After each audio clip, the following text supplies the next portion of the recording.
yang sembuhkan, Kau Tuhan yang sembuhkanku. Amin Tuhan.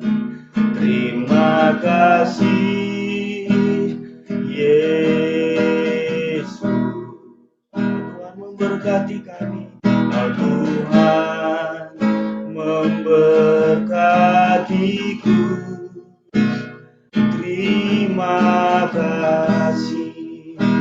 Segala pujian dan syukur, segala pujian dan syukur hanya bagimu Yesus. Dengan apakah ku balas kasih-Mu, segala hormat, segala hormat kemuliaan hanyalah yang bagimu. Ku sembah Yesus seumur hidup. Ya Tuhan, segala pujian, segala hormat hanya bagi Engkau. Mari Bapak Ibu Saudara, kita nyanyikan dari awal lagu ini dengan sungguh. Inilah pengakuan kami Tuhan, Kaulah Tuhan yang selamatkan kami.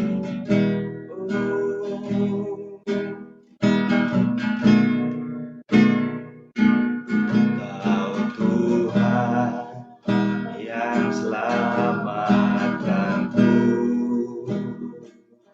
Terima kasih Yesus. Tuhan yang pulihkan, Tuhan yang pulihkanku. Terima kasih.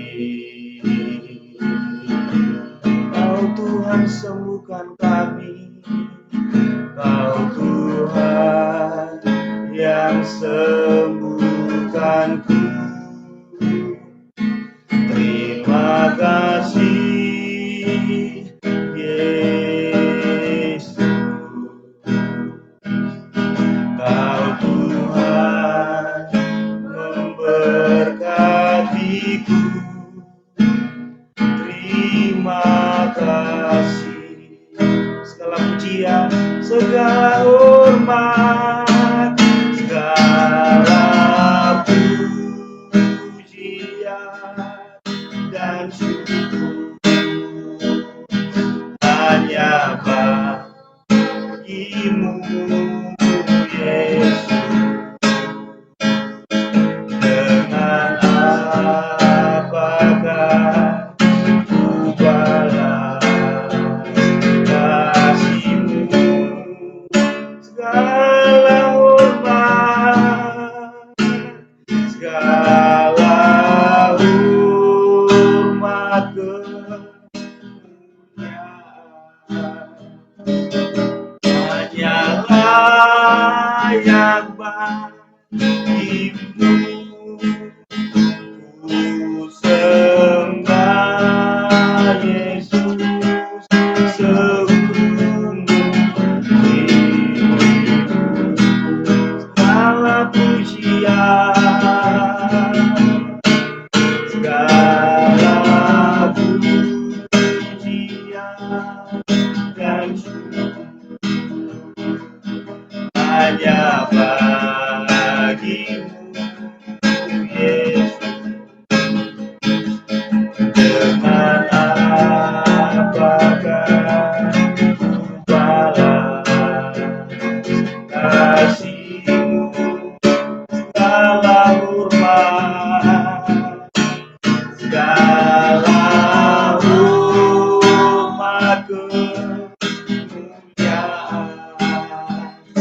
Yesus seumur hidup. Ku sembah Yesus, ku sembah Yesus seumur hidupku. Mari kita sembah Tuhan. Benar Tuhan, kami sembah Engkau. Seumur hidup kami memuliakan nama-Mu. Seumur hidup kami menyenangkan-Mu. Oh, haleluya. Terima kasih buat pagi yang indah ini Tuhan. Engkau Allah yang luar biasa. Engkau Allah yang ajaib. Engkau Allah yang dahsyat. Haleluya. Tak ada yang seperti Engkau Tuhan. Kuasa-Mu luar biasa. Penyertaan-Mu ajaib dan sempurna. Haleluya. Yesus, haleluya. Glory, glory. Jamah setiap kami Tuhan, dimanapun kami berada, bagi rumah kami, Engkau menjamah kami, Engkau sertai kami, curahkan Roh-Mu atas kami. Oh,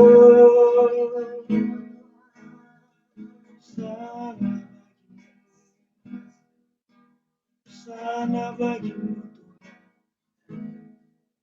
segala pujian hanya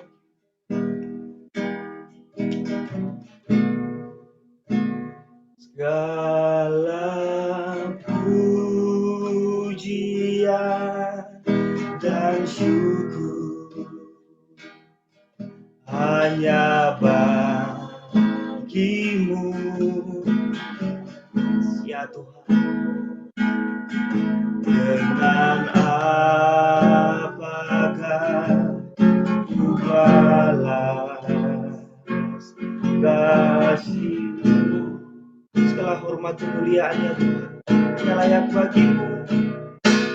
Segala hormat kemuliaan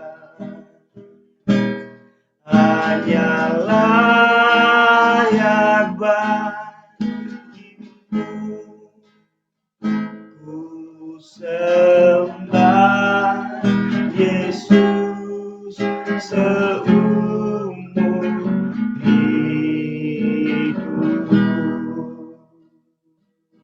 Segala pujian, segala pujian dan syukur hanya bagi-Mu, Yesus. Dengan apakah balas kasih-Mu? Oh, segala hormat, segala hormat kemuliaan layak bagi-Mu. Sembah Yesus seumur hidupku. Berikan kemuliaan kepada Allah kita. Haleluya. Benar Tuhan, segala pujian, segala hormat hanya layak bagi Engkau Tuhan. Dan saat ini Tuhan, kami mau memuji Engkau. Kami mau bersorak memuliakan nama-Mu. Karena hanya nama-Mu lah yang layak menerima pujian Tuhan. Terima kasih di dalam nama Yesus. Haleluya. Amin.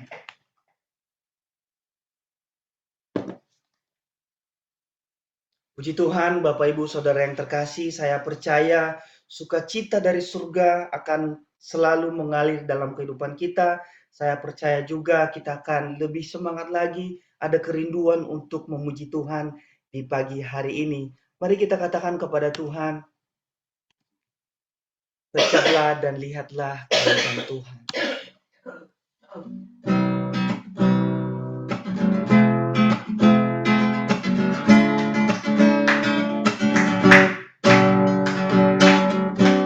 Pecahlah dan lihatlah betapa baiknya Tuhan itu. Rasakan dan nikmati kasih setia Tuhan. Katakan dari awal, pecahlah dan lihatlah betapa baiknya Tuhan itu. Rasakan dan nikmati kasih setia Tuhan.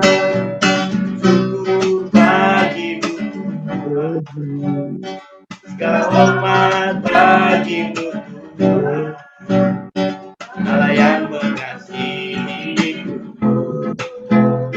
Allah yang memeliharaku. Syukur bagimu Tuhan, segala hormat bagimu Tuhan, Allah yang mengasihiku, Allah yang memeliharaku selamanya. Berikan kemuliaan bagi Tuhan. Katakan dari awal, pecahlah dan lihatlah. Pecahlah dan lihatlah betapa baiknya Tuhan itu. Rasakan dan nikmati kasih setia Tuhan. Pecahlah dan lihatlah betapa baiknya Tuhan itu. Rasakan dan nikmati kasih setia Tuhan. Syukur bagimu Tuhan, segala hormat bagimu Tuhan, Allah yang mengasihiku, Allah yang memeliharaku. Syukur bagimu Tuhan, segala hormat bagimu Tuhan, Allah yang mengasihiku, Allah yang memeliharaku selamanya. Selamanya, selamanya.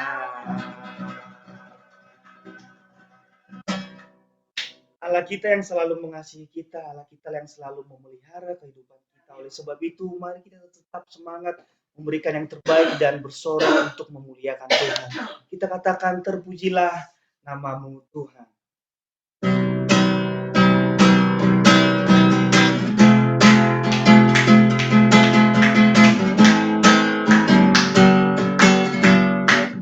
Terpujilah namamu Tuhan, kuat dan penuh kemuliaan. Sambut suara kami nyatakan,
berjaya dan meminta Engkaulah Raja atas dunia yang menghancurkan kutuk dan membebaskan jiwa. Kami bersorak bertepuk tangan, aku berjaya dan meminta Engkaulah Raja atas dunia yang menghancurkan dan membebaskan jiwa. Kami bersorak bertepuk tangan, Tuhan berjaya dan meminta untuk selamanya. Haleluya, berikan sorak-sorai bagi Tuhan kita Yesus Kristus. Puji Tuhan, kita percaya bahwa Yesus adalah Raja di atas segala Raja. Amen. Yang membebaskan setiap kehidupan kita, yang menghancurkan setiap kutuk ya. Dan dia juga berjaya untuk selama-lamanya. Puji Tuhan, Bapak Ibu yang saya kasihi di dalam nama Tuhan Yesus. Dan pada saat ini juga kita akan siapkan hati kita, piring-piring rohani kita untuk mendengarkan firman Tuhan. Kita katakan, firman-Mu berkata kau beserta kami, Tuhan.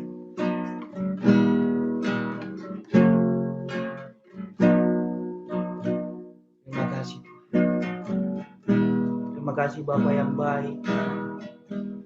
Kami percaya bahwa di dalam setiap pujian penyembahan kami, Engkau senang Tuhan, berkenan di hadapan Engkau.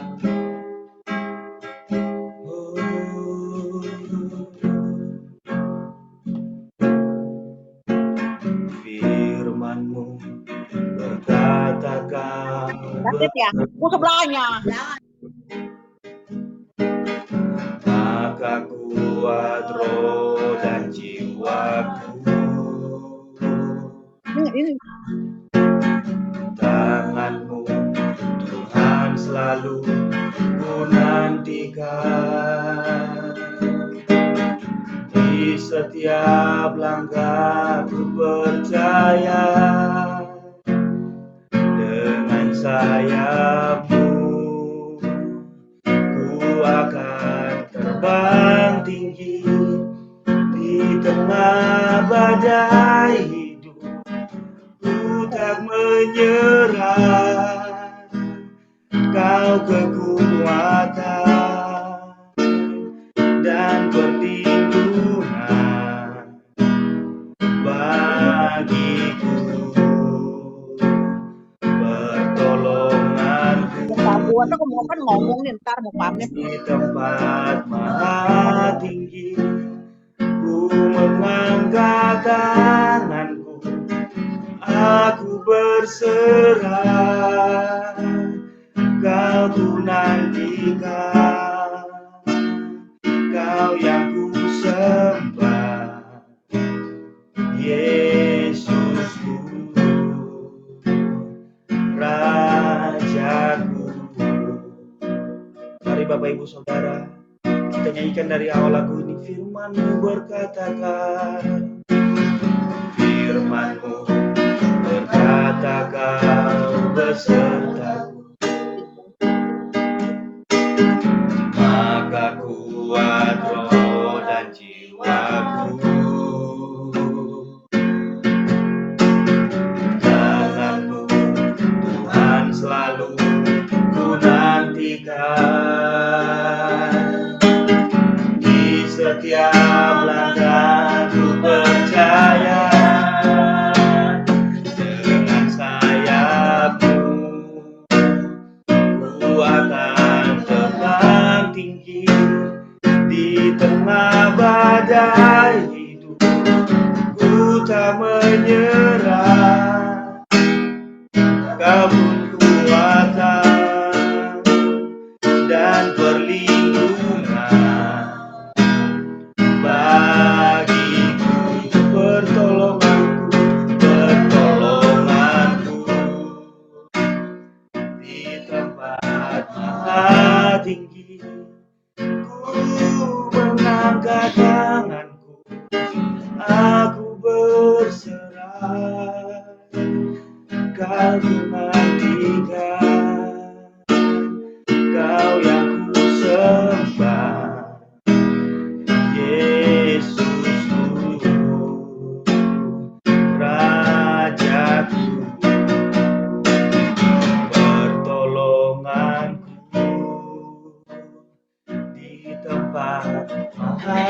tinggi, ku mengangkat tanganku, aku berserah.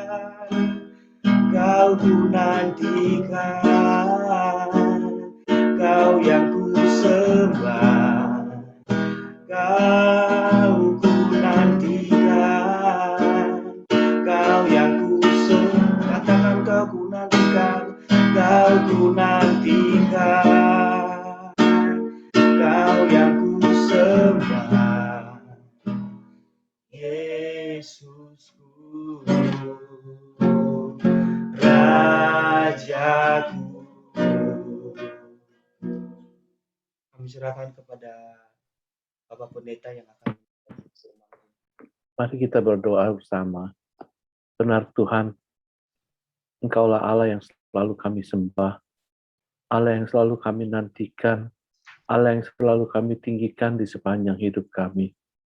Kami mengucap syukur dan terima kasih Bapa, kalau pada hari ini, pada kesempatan di pagi ini, kami bisa berkumpul bersama, walaupun secara Zoom, secara online, tapi kami mengucap syukur kalau kami bisa mengadakan ibadah ini. Kami tahu Tuhan suka dengan ibadah kami, karena bukan cara kami beribadah yang Tuhan lihat, tapi Tuhan melihat isi hati kami akan kerinduan kami yang ingin berjumpa denganmu. Karena itu kami sekali lagi mengucap syukur dan terima kasih buat kesempatan yang Tuhan berikan bagi kami di saat ini.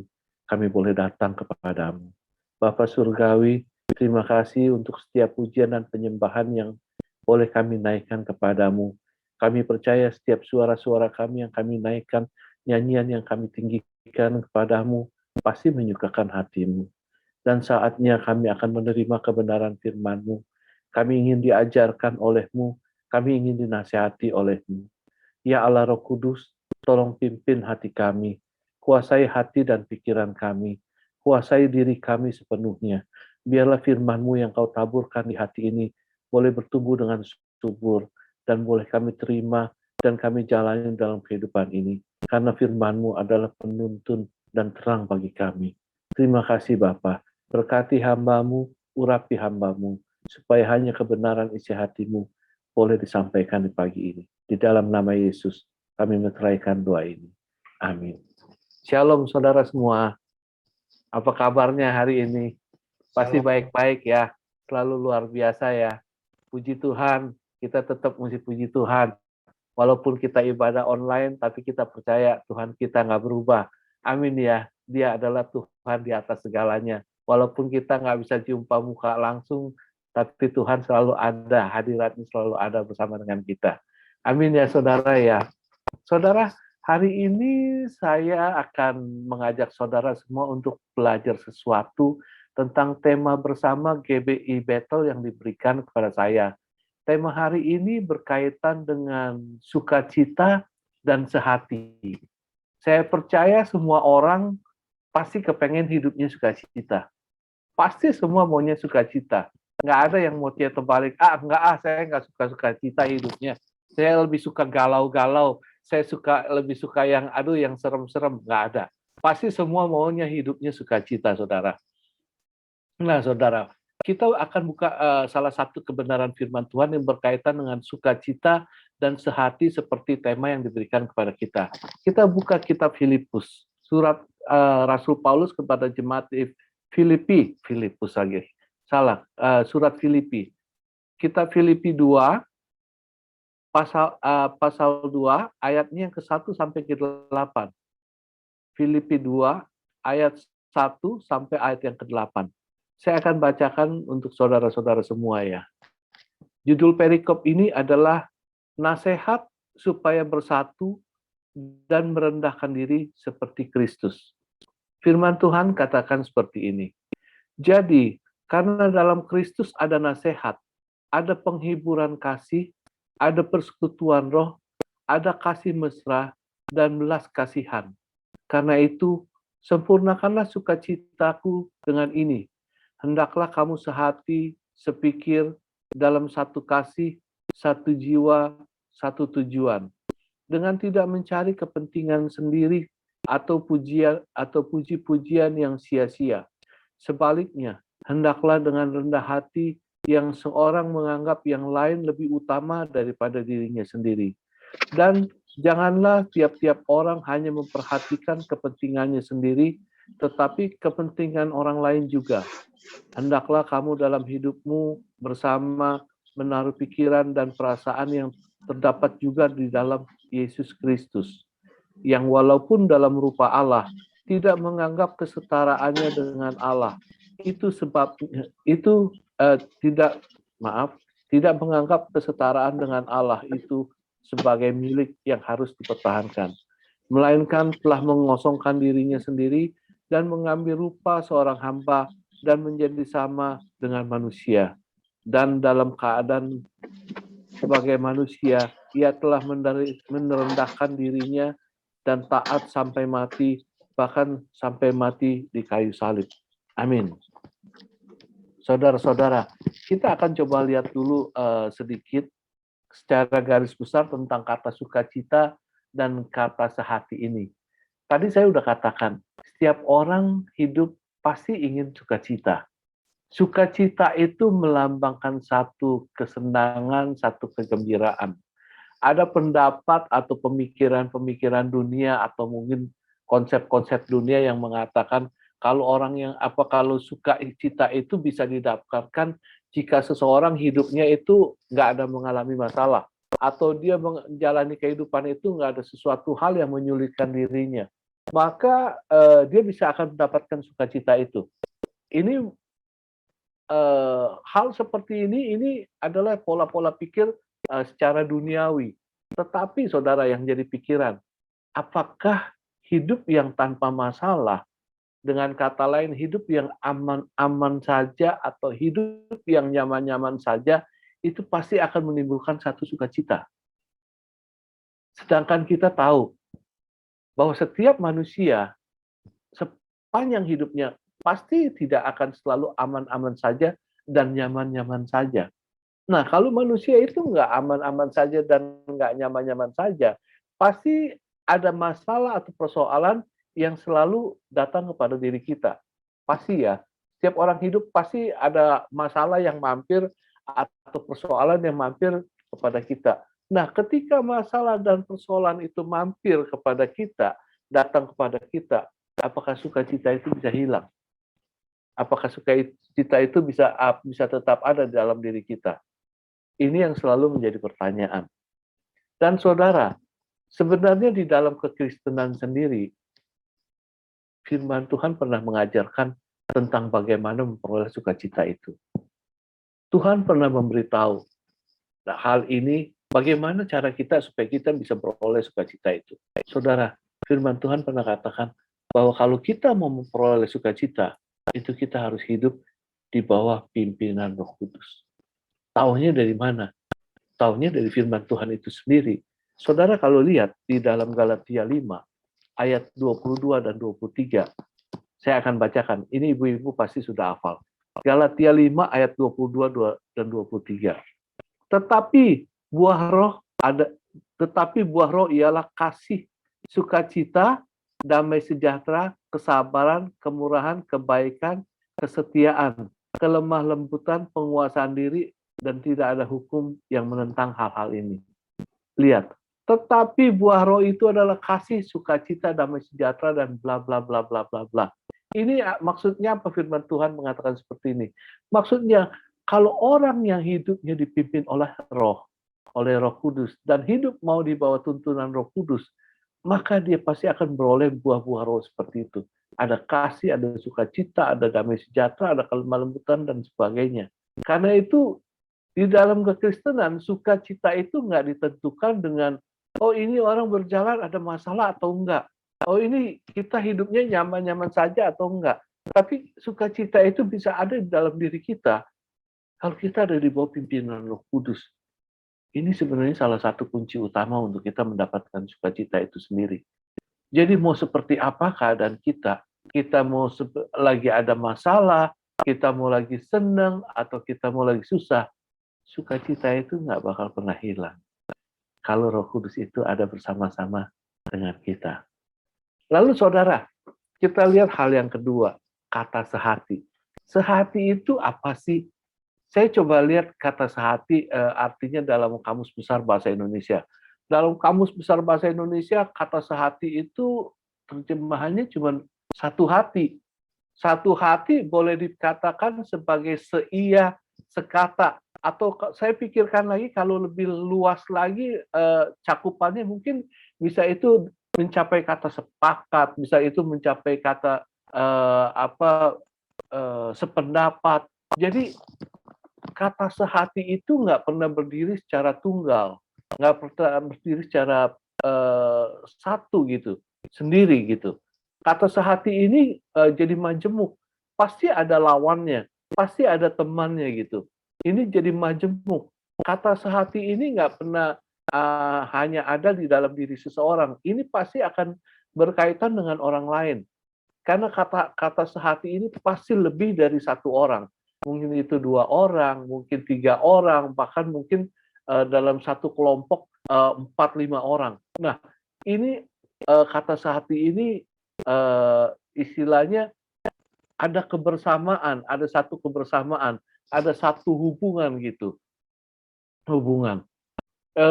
Contoh saya katakan dalam satu hubungan, satu relationship, itu kata sehati itu pegang peran yang sangat penting. Kenapa pegang peran yang sangat penting? Karena kalau satu hubungan mau berjalan, tidak ada kata sehati, tidak ada kata sepakat, kalau Rasul Paulus katakan tidak ada sepemikiran, sejiwa, itu hubungan itu nggak bakal pernah bisa jalan. Kebersamaan itu nggak bakal pernah bisa jalan.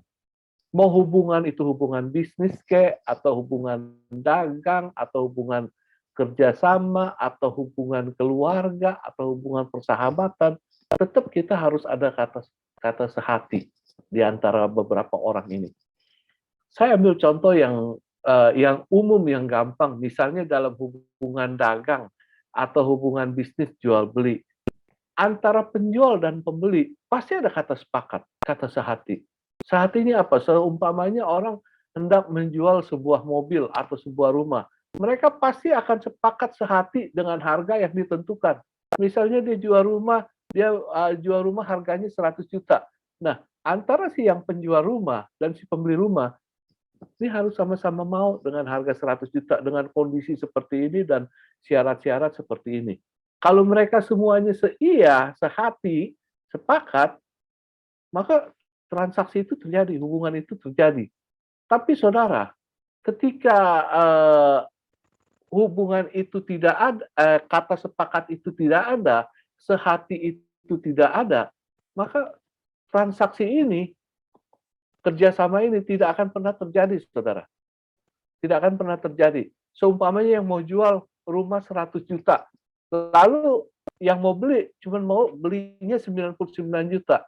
Ini kan nggak bakal pernah ketemu. Walaupun selisihnya cuma 100 dan 1, sedikit aja, cuma berapa persen aja. Dan ini nggak bisa terjadi. Sama juga dalam hubungan-hubungan keluarga. Misalnya hubungan suami istri, atau yang gampang orang yang berpacaran. Kalau orang berpacaran antara si cowok dan si cewek, ini dua-duanya mesti punya kata sehati nih, sepakat nih.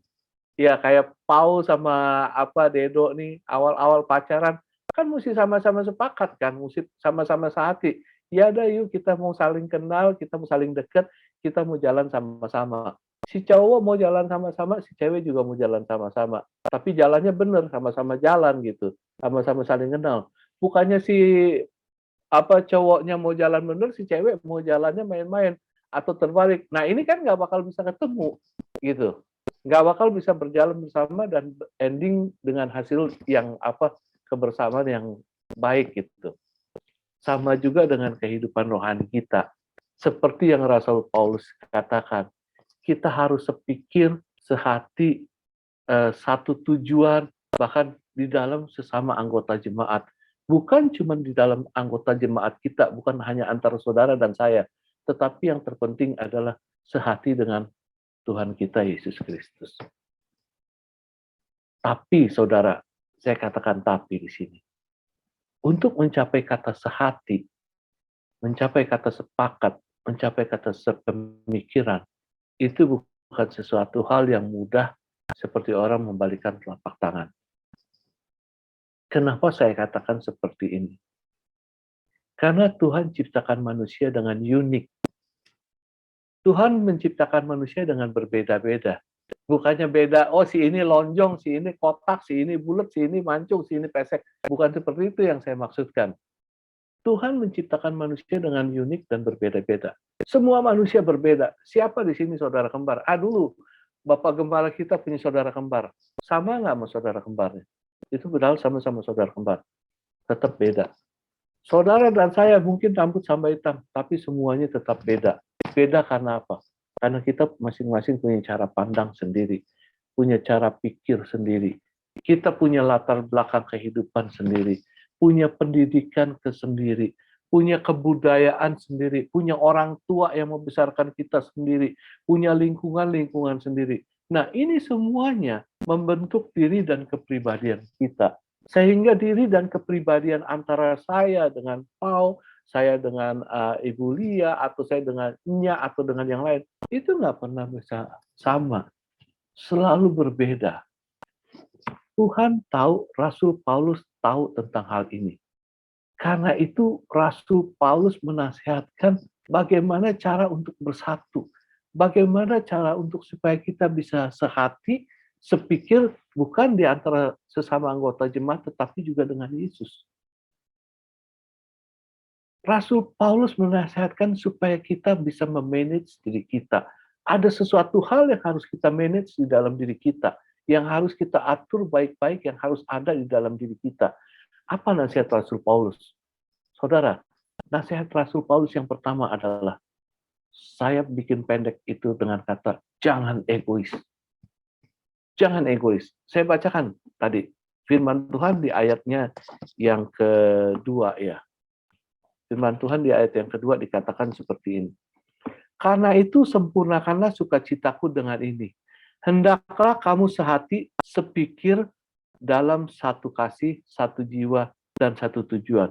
Bagaimana caranya? Di ayat yang selanjutnya. Dengan tidak mencari kepentingan sendiri. Atau puji-pujian yang sia-sia. Ini artinya apa? Artinya kita jangan egois. Jangan mau menang sendiri. Orang egois kan orang yang mau menang sendiri kan. Orang egois tuh orang yang apa-apa ya saya. Yang paling benar ya saya. Yang paling tahu saya. Kalau saya mau apa, ya itu maunya saya. Orang lain, oh no, nggak bisa. Itu orang egois, jadi segalanya tertuju untuk dia. Orang lain tuh seolah-olah nggak ada gitu. Kalau dia keluarin pendapat, dia keluarin nasihat, atau dia keluarin pemikiran dia yang paling benar. Orang egois seperti itu. Kalau dia mau sesuatu, itu harus diikutin. Orang lain ya nggak bisa. Nah, orang egois itu seperti ini. Nah, orang yang seperti ini nggak bakal mungkin bisa kita jalan bersama-sama. Karena pendapat orang lain, nasihat orang lain, atau aturan-aturan orang lain, itu nggak bakal pernah bisa diterima. Dan dia juga nggak bakal pernah bisa mengikuti itu semua. Nah, orang egois seperti ini Tuhan nggak suka, saudara. Tuhan nggak suka. Dan orang egois seperti ini, itu nggak berkenan di hadapan Tuhan. Tuhan seringkali bicara tentang orang egois. Orang egois itu kebanyakannya itu tinggi hati. Kebanyakannya angkuh. Kebanyakannya itu sombong. Karena di apa? Ya karena memang dia nggak bisa diatur. Dan hati-hati. Hati-hati. Orang egois itu bisa merusak diri sendiri, juga bisa merusak orang lain. Orang egois itu punya dampak yang negatif terhadap diri sendiri, juga terhadap orang lain. Bahkan endingnya bisa menyusahkan diri sendiri. Terkadang kita nggak sadar. Dengan keegoisan yang kita miliki itu, kita bisa menjerumuskan kita menjadi jauh dari kebenaran firman Tuhan. Bisa menjerumuskan kita jauh dari ketaatan. Bisa menjerumuskan kita jauh dari kesetiaan pada Tuhan. Hati-hati dengan egois. Kelihatannya egois biasa aja. Contoh yang sederhana aja. Contohnya si Raja Saul. Kalau saya katakan Raja Saul itu adalah raja yang egois. Kita udah tahu, orang egois itu nggak bisa diatur. Kita tahu orang egois itu nggak bisa terima omongan orang. Orang egois itu nggak bisa terima nasihat orang. Orang egois itu nggak gampang ngikutin peraturan-peraturan yang ada. Karena dia mengikuti apa maunya sendiri. Lihat Raja Saul. Tuhan udah pesen. Kalau kamu perang sama bangsa itu, kamu habisi semua ya. Kamu jangan ambil itu ternaknya, kambingnya, dombanya. Jangan kamu ambil. Hartanya jangan kamu jarah. Pokoknya habisin, musnahkan semua. Waktu Saul berperang, Allah berikan kemenangan kepada Saul. Tapi lihat apa yang dilakukan oleh Raja Saul. Dia mau-maunya sendiri tuh, dia ikutin keinginan hatinya kayak egoisannya. Rajanya dia nggak bunuh, dia tangkap aja. Dia lihat kambing, lihat domba bagus-bagus, gemuk-gemuk, tambun-tambun. Wah, sayang kalau dimusnahin. Menurut pikiran saya, ini jauh lebih baik kalau saya ambil. Saya bikin untuk satu persembahan, untuk korban syukur bagi Tuhan, untuk persembahan bagi Tuhan. Itu keegoisan dia. Wah, ini harta-hartanya dimusnahkan. Jangan. Ambil, bisa bagi-bagi ke rakyatnya, bisa untuk kerajaannya, bisa untuk macam-macam. Karena keegoisan dia. Dia pikir apa yang dia pikir benar. Tapi dia nggak bisa melihat apa yang Tuhan mau, apa yang ada di balik itu. Dia hanya mengikuti keinginannya. Lihat. Tuhan nggak suka sama orang seperti ini. Awalnya cuma egois. Kelihatannya, ya egois lah. Ya egois. Ini kan maunya saya. Nggak ada yang salah, orang saya suka kok. Banyak. Saya teringat, saya pernah kasih contoh kesaksian tentang egois dalam kehidupan hari-hari. Ada satu keluarga punya anak banyak, 5 orang. Ini punya anak 5 orang. Papa mamanya pergi ke luar negeri. Biasa kalau orang tua kalau ke luar negeri kayak Bugem kalau habis jalan-jalan, kalau ke Jogja pulang suka bawa oleh-oleh kan. Suka beliin, kalau namanya anaknya 5 pasti dibeliin dah. Yang 1 dibeliin belangkon, yang nomor 2 mungkin dibeliin daster, nomor 3 beliin apa-apa. Pasti udah diplot duluan ya sama orang tua nih. Si A nomor 1 ini, nomor 2 ini. Nah, waktu dia pulang dari jalan-jalan luar negeri, anaknya yang nomor 3 datang pertama kali. Dia datang ke papa mamanya. Pa, ma, gimana? Baik-baik, iya seneng ya di sana, iya seneng. Beli apa dari luar negeri, bawa oleh-oleh apa? Orang tua kan begitu anaknya datang dia seneng, oleh-olehnya dia keluarin semua. Yang dia udah beli, dia gelar begitu, kayak orang lapak dagangan. Si anak yang nomor 3 ini dia lihat-lihat. Dia ambil daster, dia pilih tuh daster. Dia karena dia suka, dia pilih, dia ambil. Saya suka yang ini, saya mau ambil yang ini. Mamanya bilang, kamu jangan ambil daster yang itu. Itu daster mama beli untuk kakak kamu yang nomor 1. Itu daster kan agak kegedean sama kamu. Anak yang nomor 3 ini bilang begini, biarin mah. Saya udah datang duluan, saya udah lihat duluan, saya udah pilih duluan. Berarti ini punya saya. Saya mau yang ini, ya udah saya ambil yang ini. Itu punya saya. Ini egois. Nggak mau ngerti. Walaupun mungkin itu dasar kedombrongan. Yang penting dia suka keegoisan dia. Saya punya. Ini egoisnya tinggi sekali. Tinggi sekali. Saudara kalau lihat orang seperti ini, kira-kira gimana? Enak nggak? Nggak enak kali ya. Kita nyaman nggak kalau berhubungan sama orang seperti ini? Rasanya juga nggak nyaman ya. Kayaknya ini gimana?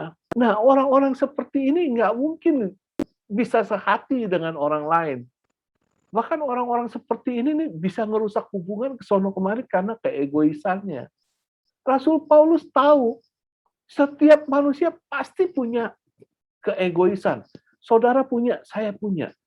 Karena itu Rasul Paulus katakan manage diri kita. Jangan kita egois. Kita harus pandai-pandai mengatur keegoisan kita. Bahkan kalau kita mau mencontoh pada Yesus, Yesus itu juga punya egois loh, tapi Yesus sanggup menekan egoisnya. Bahkan Yesus bisa mengangkat itu egois, dia taruh di belakang dirinya.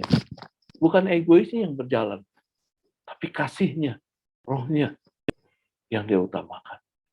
Ini pentingnya mengapa Rasul Paulus katakan, jangan egois.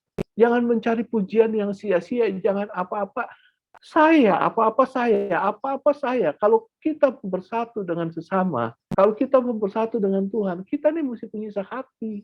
Kita mesti manage diri kita. Jangan biarkan egois itu yang menonjol. Tapi biarkan kebersamaan itu, biarkan kasih itu mengalir. Itu yang akan mempersatukan kita semua. Ini hal pertama, saudara. Rasul Paulus katakan seperti itu. Rasul Paulus pesan seperti itu. Karena itu saya katakan, nasihat Rasul Paulus ini tentang jangan egois. Ini sebenarnya bukan hanya sekedar untuk mempersatukan jemaat Tuhan. Antara sesama jemaat juga antara anak-anak Tuhan dengan Yesus Kristus. Tapi jangan egois ini. Ini harus jadi modal di dalam kehidupan kita, di dalam kehidupan menjalankan kehidupan rohani kita, menjalankan diri kita, fungsi kita, tugas kita sebagai anak-anak Tuhan. Biarkan kasih Tuhan itu yang keluar lebih dahulu. Karena apa yang kita saksikan di dalam kehidupan ini, itu menentukan akan nama Tuhan. Kalau hidup kita egois, hidup kita nggak baik, orang lihat kita nggak baik, sebenarnya sedikit banyak yang tercoreng itu adalah nama Tuhan. Itu nomor satu, saudara. Lalu nomor dua, saudara. Nomor dua, apa nasihat Rasul Paulus yang selanjutnya? Nasihat Rasul Paulus yang selanjutnya itu, Rasul Paulus mengajarkan kita supaya kita merendahkan diri. Seperti yang dikatakan, sebaliknya, hendaklah dengan rendah hati, yang seorang menganggap yang lain lebih utama daripada dirinya sendiri. Mengajarkan kita untuk merendahkan hati kita. Merendahkan hati kita dengan orang yang suka mengalah, yang tidak egois. Ini selalu berkaitan. Kalau orang egois seperti yang saya katakan tadi, dia nggak bakal pernah mau mengalah sama orang lain. Dia pasti orangnya tinggi hati, seperti yang saya katakan tadi. Agak sombong. Karena itu Rasul Paulus katakan, rendahkan hatimu. Kalau orang yang rendah hati itu biasanya mudah diatur. Mau gampang terima pendapat orang lain. Kalau orang rendah hati, biasanya sekalipun orang itu pinter, sekalipun orang itu jenius, sekalipun orang itu jago, sekalipun orang itu expert, dia ahli, itu ini, dia nggak sombong. Nggak menunjukkan, nih gue jagonya, nih gue ahlinya, nih gue hebat nih. Nggak, dia nggak seperti itu. Orang rendah hati dia akan selalu low. Dia orang lain kasih dia nasihat, orang lain kasih dia pendapat. Sekalipun dia tahu belum tentu pendapat itu benar, tapi dia akan terima dulu. Dia akan terima dulu, dia nggak akan tolak. Dan orang rendah hati ini Tuhan suka. Alkitab sering sekali tulis tentang orang rendah hati. Alkitab banyak sekali mengajarkan tentang orang rendah hati. Bahkan di waktu semasa Yesus hidup, Yesus berkali-kali mengajarkan tentang rendah hati, tentang rendah hati, tentang rendah hati. Saya ingat waktu itu Yesus pernah memberikan perumpamaan tentang orang rendah hati. Waktu itu Yesus pernah ngajarin kurang lebih intinya seperti ini. Kalau kamu diundang ke dalam sebuah pesta, kata Yesus, kamu jangan begitu masuk langsung duduk, langsung di tempat yang terhormat. Jangan. Soalnya kalau kamu langsung duduk di tempat yang terhormat, ternyata yang punya pesta itu menyediakan tempat yang terhormat itu untuk orang lain, kamu kan nanti jadi malu. Kalau dibilang, maaf ya, jangan duduk di sini, ini untuk orang lain, kamu pindah ke situ, ke tempat yang lebih rendah. Itu kan malu, katanya. Tapi kalau kamu diundang ke pesta, kamu duduk di tempat yang lebih rendah, di tempat yang biasa aja. Tapi kalau waktu kamu duduk di tempat seperti itu, yang punya pesta datang bilang, aduh pindah ya, kita udah siapin tempat nih, di tempat yang istimewa yang sudah disiapkan, itu ditinggikan. Kita diangkat tinggi. Karena itu Yesus mengatakan, rendahkan hatimu. Karena orang yang rendah hati itu akan diangkat tinggi oleh Allah Bapa. Tuhan mau supaya anak-anaknya itu selalu rendah hati. Kalau orang yang rendah hati, Tuhan sayang. Kita nggak sombong, kita rendah hati, Tuhan sayang. Hidup kita banyak berkenan kepada Tuhan. Berkenan. Sekali lagi Yesus ajarin tentang orang yang rendah hati. Kenapa orang rendah hati itu bisa berkenan di hadapan Tuhan? Yesus kasih perumpamaan katanya. Satu kali ada dua orang masuk ke dalam bait Allah. Satu orang Farisi, satu pemungut cukai, orang berdosa katanya. Si orang Farisi ini datang, dia masuk ke dalam bait Allah, dia masuk mungkin ke dekat altar kan. Sampai dekat altar dia berdiri begini, lalu dia menengadah ke atas. Dia menengadah ke atas, mungkin dia angkat tangannya, dia mulai berdoa. Dia berdoa, ya Tuhan, saya mengucap syukur karena saya nggak seperti sama dengan orang lain. Kata si orang Farisi ini. Saya bukan pencuri, saya bukan perampok, saya bukan penzina, dan saya juga bukan seorang pemungut cukai seperti sebelah. Saya selalu berpuasa seminggu 2 kali katanya. Saya selalu memberikan 1/10 dari semua penghasilan saya. Lalu Yesus melanjutkan lagi. Tapi si pemungut cukai ini, orang kedua yang masuk ke dalam bait Allah, orang berdosa ini, dia nggak berani itu maju ke depan berdiri seperti si orang Farisi. Dia cuma duduk di belakang, mungkin di pojok-pojok kayak kita di gereja tuh kalau tempat ibu gembala suka duduk situ di pinggir pintu. Mungkin dia cuma di situ, dia duduk menunduk aja begini. Sambil mukul diri. Sambil dia bilang, ya Tuhan, maafkan saya ini orang berdosa. Ampuni saya. Cuma begitu aja. Sambil menangis. Yesus katakan, orang yang seperti ini pulang dibenarkan oleh Allah. Berarti orang yang rendah hati seperti ini itu berkenan di hadapan Tuhan.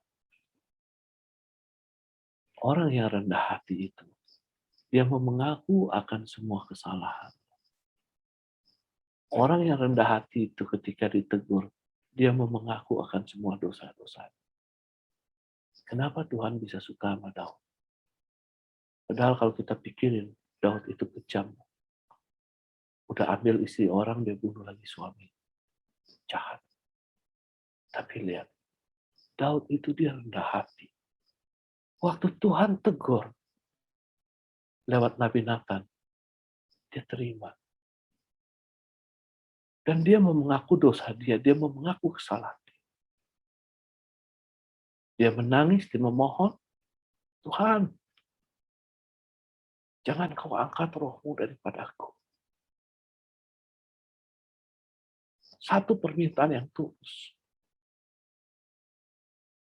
Orang yang bisa minta seperti ini, orang yang bisa mengaku seperti ini, cuman orang yang rendah hati.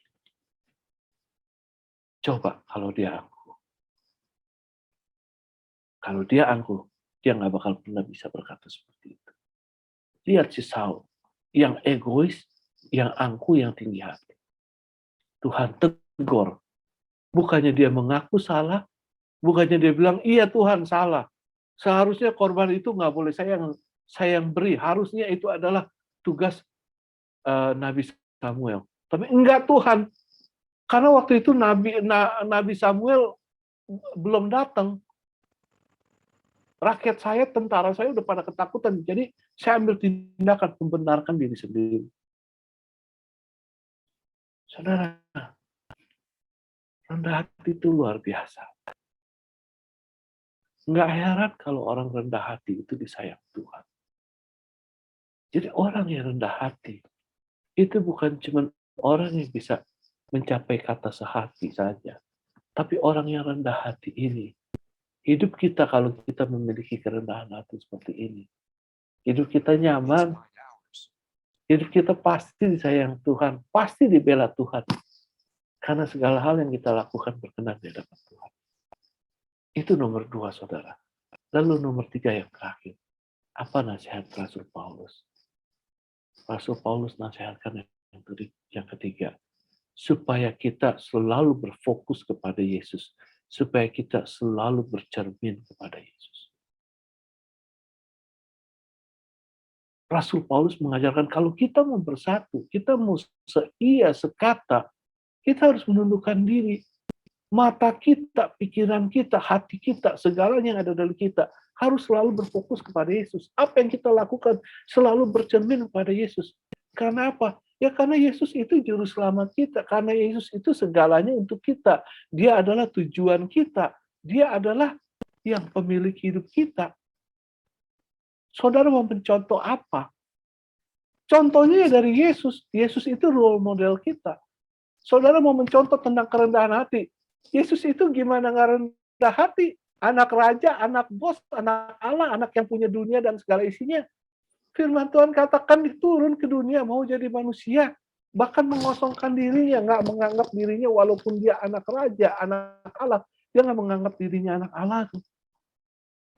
Saudara mau belajar tentang apa? Mau belajar tentang kasih. Yesus tunjukkan kasihnya. Bahkan sampai di atas kayu salib itu bukti nyata kasih Yesus yang luar biasa. Mau belajar tentang apa? Mau belajar tentang kesetiaan, tentang ketaatan. Yesus tunjukkan kesetiaan dan ketaatan kepada Bapaknya gimana. Walaupun sampai dia harus naik ke kayu salib. Mau belajar tentang apa? Tentang peduli kepada sesama, tentang segala apapun yang ada dalam dunia ini. Kalau saudara mau belajar, saudara mau mencontoh, lihat Yesus. Lihat Yesus. Itu adalah pribadi yang sempurna. Karena itu kalau ada anak-anak Tuhan yang sering maki orang, anak-anak Tuhan yang melihat orang yang sedang kesusahan, bukannya hatinya tergerak, malah ngata-ngatain, malah ngetawain, malah mencibir. Waduh, hati-hati. Siapa yang dia contoh? Hati-hati. Karena itu saudara saya katakan, hidup kita adalah hidup untuk Kristus.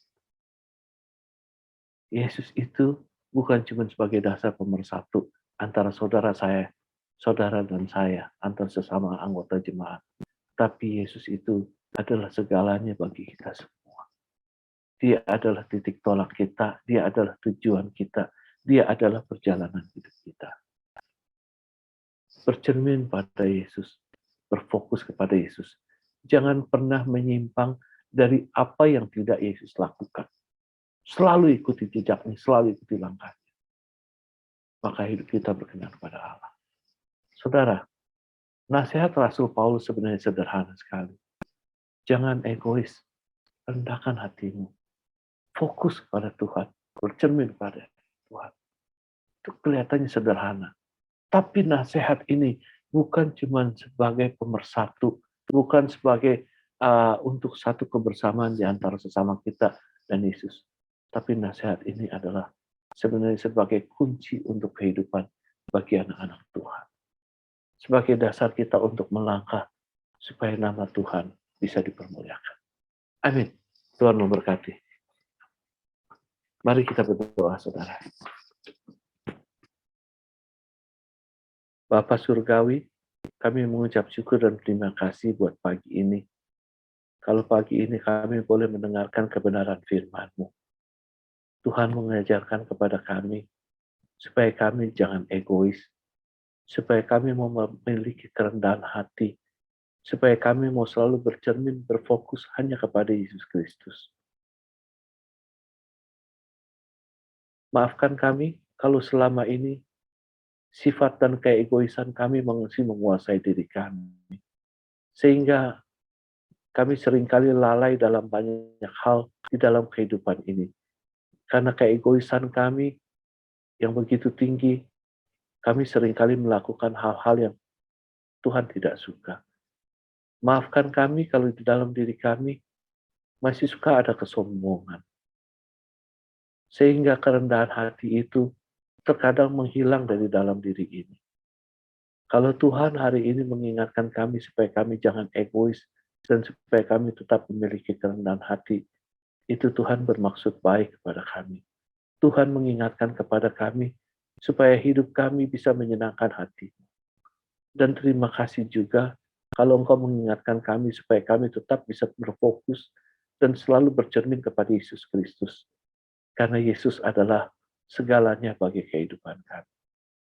Ya Allah Roh Kudus, tolong meteraikan kebenaran firman-Mu ini di dalam loh hati kami.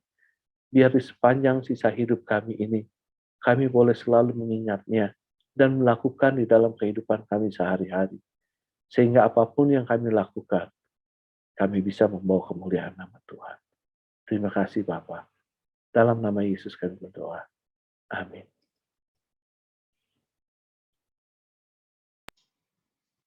Puji Tuhan, Bapak Ibu Saudara, kita sudah mendengarkan firman Tuhan. Semua diberkati oleh firman Tuhan. Haleluya, saya percaya bahwa kita semua diberkati oleh firman Tuhan. Dan pada saat ini juga kita akan mempersiapkan persembahan kita. Kita memberikan persembahan untuk pelayanan dan pekerjaan Tuhan.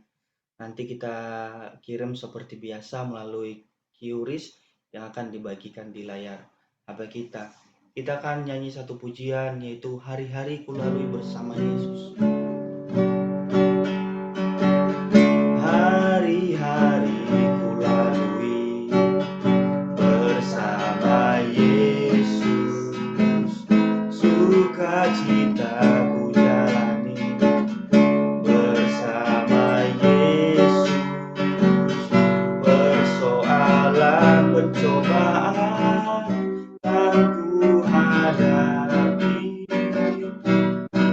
bersama Yesus, juru selamatku. Katakan dari awal, hari-hari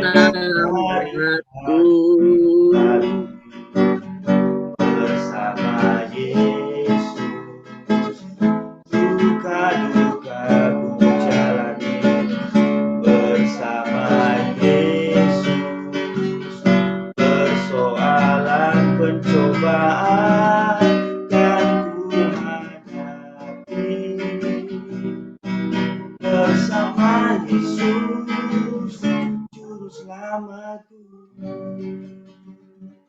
Terima kasih Bapak Ibu buat persembahannya, supaya kiranya Tuhan Yesus selalu memberkati kita. Dan saat ini juga kita akan berdoa syafaat.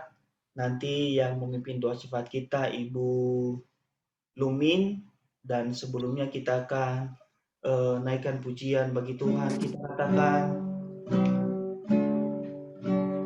bagi Tuhan tak ada yang mustahil.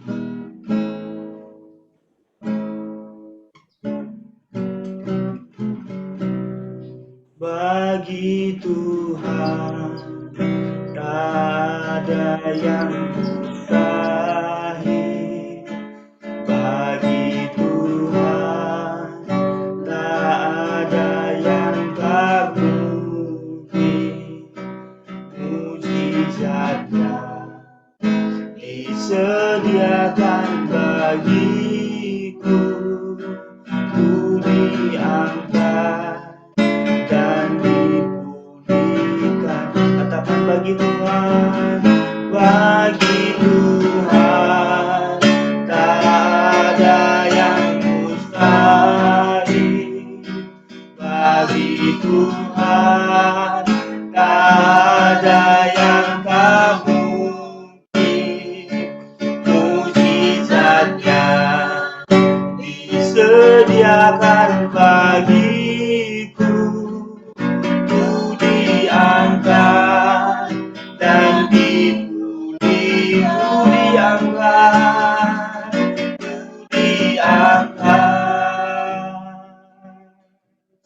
dan dipulihkannya.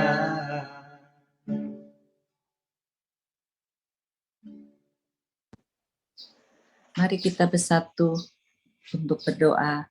Ya Bapa, tak henti-hentinya kami mengucap terima kasih ya Bapa, karena Engkau masih memberikan kami kesempatan untuk memuji-Mu, menyembah, dan mendengar nasihat-Mu ya Tuhan. Kami percaya Engkau Tuhan yang Maha Kuasa. Engkau tidak teringkup di dalam ruangan, di dalam waktu ya Tuhan.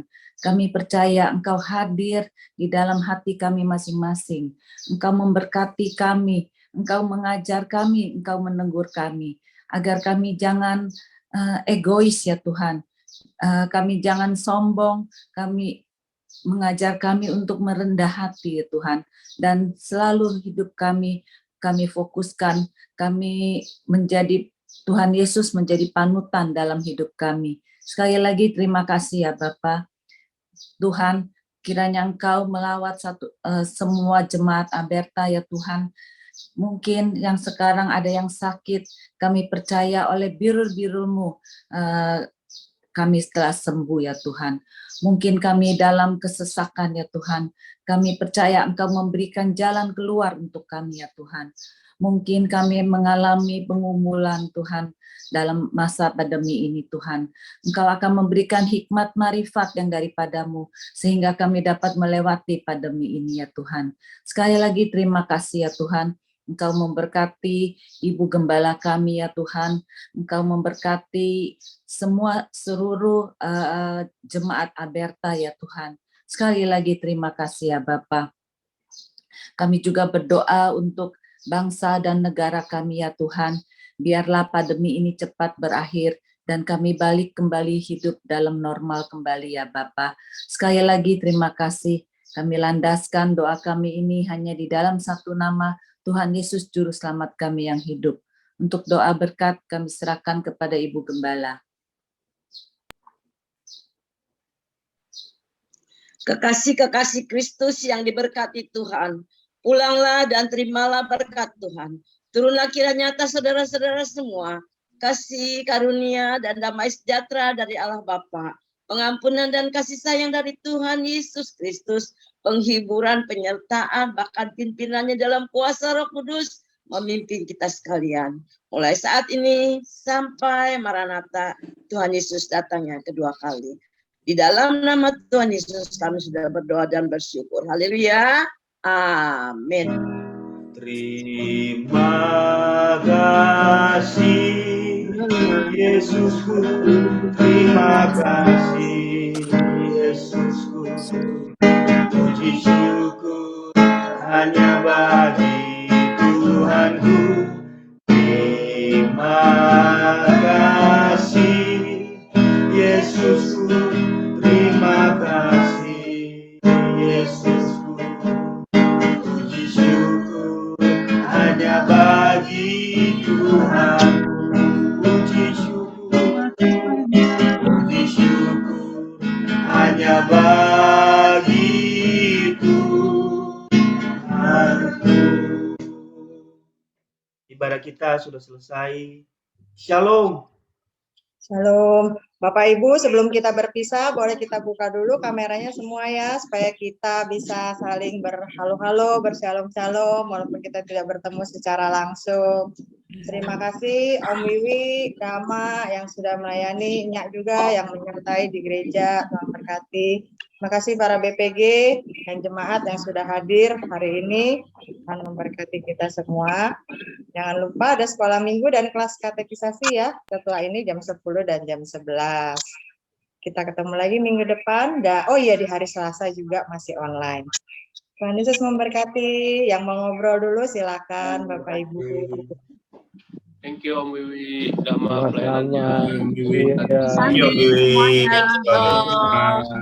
Terima kasih. Ini bisa lihat.